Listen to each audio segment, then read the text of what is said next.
We did make this call for 100,000 teachers in 10 years. That seems to be moving forward. We talked about improving professional development because, in fact, as one of our secretaries of defense observed once, you have to go to war with the army that you have. And we have to fight this battle with the army that we have, with the current teaching corps. And so we try to find ways in which supporting professional development for teachers would bring the level of performance of our teachers up to a level that would improve the throughput of students into STEM education. We also called for some other things. We called for the creation of a STEM Master Teachers Corps. The STEM Master Teachers Corps would be exceptional teachers. And I have to tell you the backstory on that, because many of you are aware of the recipients of the President's Award for Excellence in Math and Science Teaching. So PAEMST is the acronym. So I like to call them PAMsters. So the PAMsters are a group that I first became aware of when I joined PCAS. I was asked to speak to the class of 2009 PAMsters. And afterwards, they came rushing up to the podium and said, we want to do more. Because you see, the PAMster program goes back to the time of President Reagan. And what it does is it brings our best STEM teachers to Washington. It gives them an opportunity to take a picture with the President and maybe the Secretary of Education and a few other folks. It shows them tours. Maybe they meet with some of their congressmen. This goes on for a week. There's a nice dinner. Then they go home. And they're very much aware that they can do more for the country. And so they rush to the podium and say, we want to do more. Help us find a way to do more. And that truly is the origin of the recommendation for the creation of the Master Teachers Corps. The PAMsters themselves called for this construct to be brought into existence. And we made the recommendation in the court.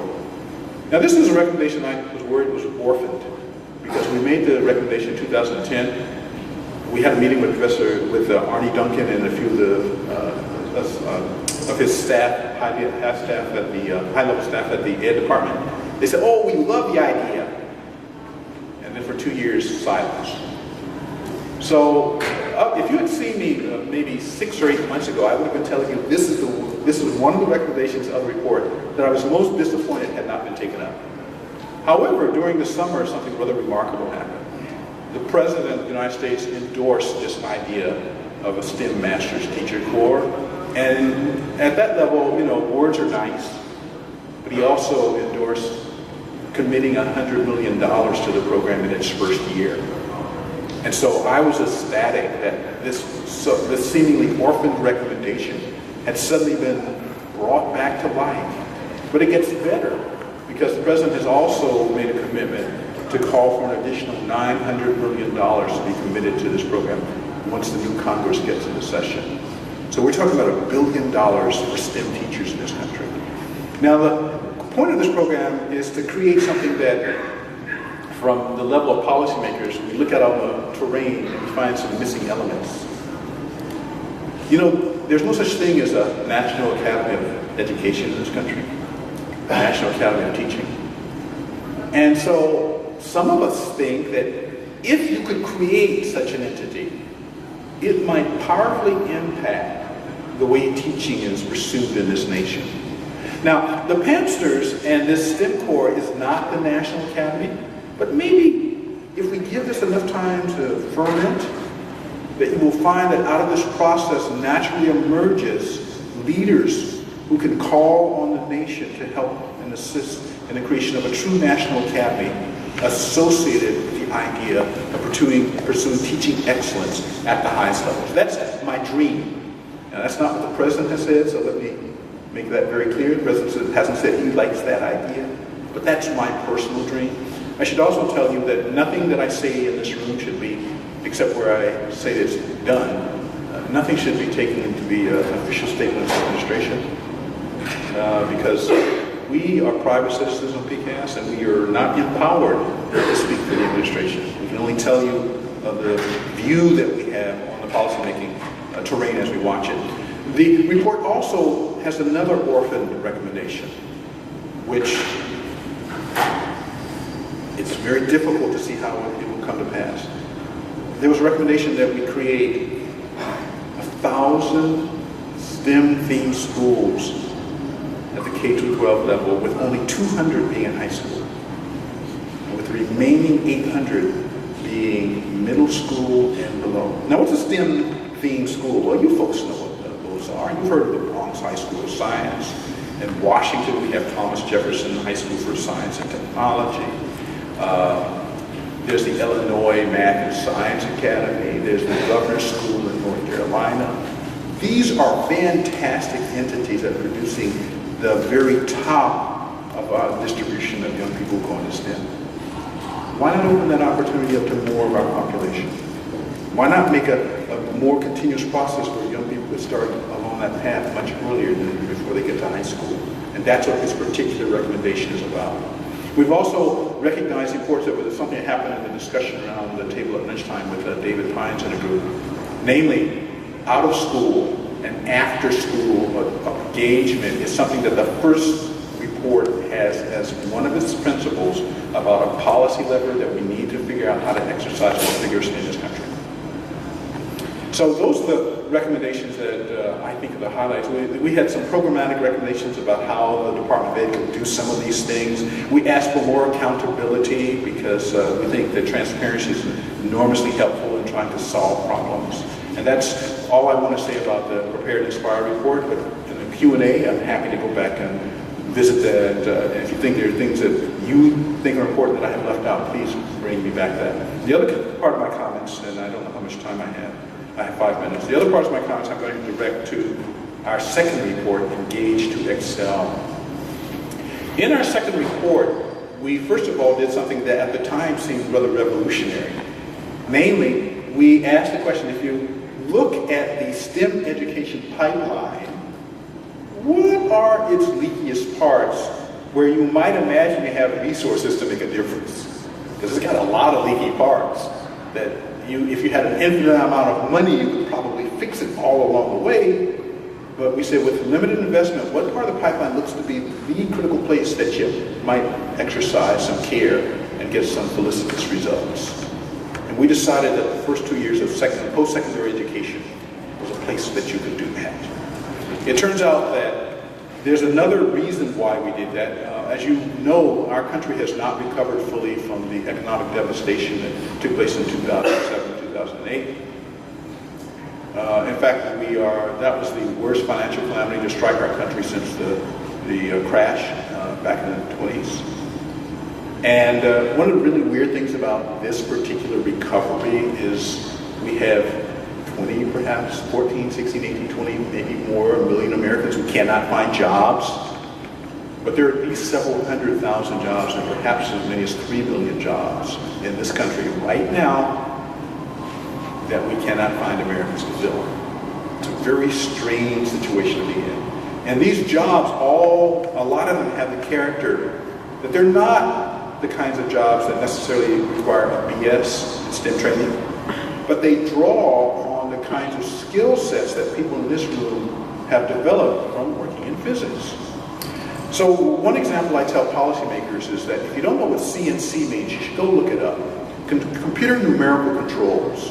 What does that mean? Well, in the old days when you thought of a factory, it's a dirty, dusty place, a lot of smoke and iron and what have you, not very attractive to work. Well, nowadays we have robots that do a lot of that sort of stuff. But somebody has to control the robots, and that's what CNC is about. It's about writing the codes, the programs, and operating the computers that direct the robots that do the manufacturing. So CNC is important, and that's the kind of job for which we have an enormous lack of Americans able to fill because they don't have the qualifications nor the experience to do that. So our second report was aimed at looking at two things. Yes, we want to improve the STEM pipeline, but we also want to look at the economic welfare of the country. And there are reliable projections from the Bureau of Labor Statistics that say that we will have a shortfall of about 1 million workers in about a decade that will have the deficit along this axis, where it looks like if we had more what we call STEM-capable workers, the economy would be much better off. And so this second report is balanced between these two pieces of tension, between the idea that yes, you want STEM education to improve, but also there's an economic imperative. Now that means that there's some very special things about trying to look for solutions here. One of the conclusions we come through, a lot of us in this room were college professors, and you know, there's this very famous cartoon where I think it's Pogo looks in the mirror and says, "We have met the enemy and he is us." That's what we say in this report. We have met the enemy and we are part of the problem. You know, we have fallen into a rut about what it means to teach in many, many cases. Teaching is undervalued. One would argue, and I would agree that argument in many places in the university life. And because of our current culture about teaching, we are not applying our best efforts at producing people that go on to STEM. In fact, it's what a lot of people call a weed out process currently. But if you know anyone who's gone to medical school or law school, you know they operate by precisely the opposite principle. It's the same principle that our military forces operate by. We will leave no one behind. So the second report is balanced on these things. It calls for a national effort in mathematics because mathematics is a very special problem that we need to confront. It calls for replacing standard lab courses by more what one of my mentors, Joe Reddish, first hipped me 2 years ago, something that looks like studio style because it seems to be an effective way to get students engaged. It calls on using what we know about neuropsychology and brain development and learning cycles and all of the scientific literature, namely apply the methods of science and the science of learning to the learning of science. And that's a very big pillar in our report. And we try to point out for those of you who are non-believers, we try to point out to you how extensively currently exists a literature to support this sort of role. And we also call in the end, and this will be my last remark, we also call for the creation of a structure in the United States government that will look at these set of issues over the long term. It's something like PCAST, but whose sole focus is on STEM education and the associated issues, having the convening power of the Office of the Presidency to bring together leaders across business, academia, and government to confront these problems. Thank you, and as I said, I'll discuss details later. Take some questions now for Professor Gates for a few short minutes. Then we're going to turn it over to our next speakers and have a panel discussion at the end. So we're going to have the format of 20 plus 5 with 15 or 20 minutes at the end. So are there any specific questions directly now for our first speaker, who's quite an inspiration and role model for us, not only in fashion and hair, but really about how to act and engage as a scientist in our modern society. You missed one recommendation. You need to increase the salary of the professor and the teachers because you want the professor to bring everything what is in. Instead, like you said, the medical doctor, we are working very hard because we need that to teach them all those hundreds of thousands of dollars. But the physics, we need to also encourage them, give them something sensible. Well, let me respond to that by saying that's exactly what people. I'm sorry? Repeat the question. Oh, the question was, why did our report not call for massive new financial investments in people who instruct at the university in the first and second year level? Why didn't we do that? Well, we sort of did, but we didn't do it in terms of salary. We, for example, called for the creation of programs to help in the transformation for faculty to learn how to use the new teaching methods. No, we did not call for salary increases for the faculty. That's something we did do in a way for K-12 teachers. It doesn't seem that, from our analysis, it doesn't seem that money is the big driver in our problem.